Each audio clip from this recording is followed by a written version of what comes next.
পাক্কা 350 স্ট্রাইক রেটে মঈন আলী খেললেন দুর্দান্ত একটা ইনিংস। ব্যাটারদের নৈপুণ্যে আগে ব্যাট করে রানের পাহাড় গড়ে হোম টিম সিলেট টাইটান্স। বিপরীতে টুর্নামেন্টে টিকে থাকার মিশনে নিজেদের পুরোটাই দিয়ে লড়াই করে ঢাকা ক্যাপিটালস। রান বোনার ম্যাচে হাড্ডাহাড্ডি লড়াই হয় দুই দলের মাঝে। টান টান উত্তেজনাপূর্ণ ম্যাচে শেষ পর্যন্ত জিতলো কারা, এবং সবগুলো ঘটনা এক করে শুনবো এই প্রতিবেদনের বাকি অংশে। টানা ম্যাচ বিপিএল 2026 মানেই যেন সিলেট টাইটান্স। গেল রাতে চট্টগ্রামের কাছে হারার পর আজ মুখোমুখি হয় ঢাকা ক্যাপিটালসের বিপক্ষে। গুরুত্বপূর্ণ ম্যাচে এদিন টস হেরে আগে ব্যাট করতে নামে ফ্র্যাঞ্চাইজিটি। ওপেনিংয়ে নেমে শুরুটা দারুণ করেন দুই তরুণ পারভেজ হোসেন ইমন এবং তৌফিক খান তুষার। পঞ্চম ওভারে তাসকিন আহমেদের বলে টানা 5 বাউন্ডারি মেরে 19 রান আনেন এই দুইজন।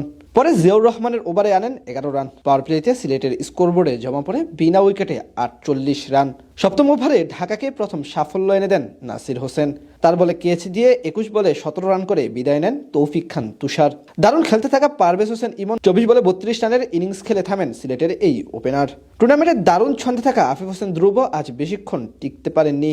ইমাদ ওয়াসিমের বলে আউট হওয়ার আগে তিনি করেন মাত্র 6 রান। এরপর দলের হাল ধরেন আজমতুল্লাহ ওমরজাই এবং আরিফুল ইসলাম ইথুন। দুজন মিলে অসাধারণভাবে সামলাতে থাকেন প্রতিপক্ষ বোলারদের। 16তম ওভারে তাসকিনের বিপক্ষে এক ছক্কা ও 2 চারের সাহায্যে 18 রান আনেন এই দুজন। 18তম ওভারে জিয়াউর রহমানের শিকার বোনার আগে 28 রানে 39 রানের নান্দনিক ইনিংস খেলে বিদায় নেন তরুণ আরিফুল। একই ওভারে আউট হন 33 রান করা ওমরজাই। 19তম ওভারে নাসির হোসেনের উপর চড়াও হন মঈন আলী। 3 ছক্কা ও 2 চারের সাহায্যে সেই ওভারে আনেন 28 রান। আর সেই কেমিওর পর শেষ পর্যন্ত 181 রানের পুঁজি পায় সিলেট টাইটান্স।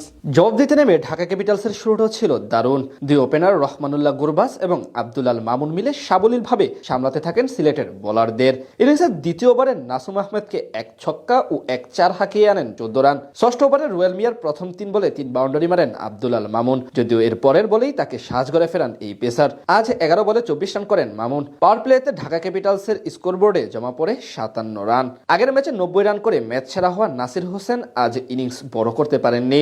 নাসুমের বলে ডিরেক্ট বোল্ড হয়ে তিনি বিদায় নেন মাত্র 3 রান করে। পরের ওভারে শামীম হোসেন পাটোয়ারিকে আউট করেন মঈন আলী। সেখানে অবশ্য বাউন্ডারি লাইনে ঝাঁপিয়ে পড়ে অসাধারণ এক ক্যাচ ধরে তাকে সাহায্য করেন তরুণ ইংলিশ অলরাউন্ডার এথান ব্রুকস, যেটি বলা চলে এবারের আসরের সেরা ক্যাচ।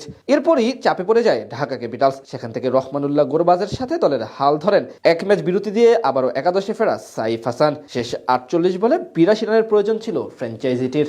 12তম ওভারে ব্যক্তিগত অর্ধশতক পূরণ করার 2 বল পরেই সালমান ইরশাদের শিকার বনে বিদায় নেন রহমানুল্লাহ গুরবাজ। আর পরের ওভারে আউট হন সাইফ হাসান। এতে ম্যাচ থেকে পুরোপুরি ছিটকে যায় ঢাকা ক্যাপিটালস।